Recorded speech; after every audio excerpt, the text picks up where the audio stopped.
नताशुभाशुनाशकं नमामि तं विनायकम्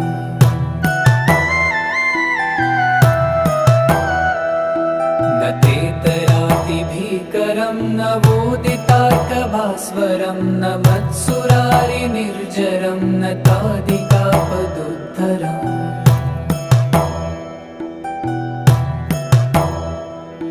सुरेश्वरं निधीश्वरं गजेश्वरं गणेश्वरं महेश्वरं तमाश्रये परात्परं निरन्तरम्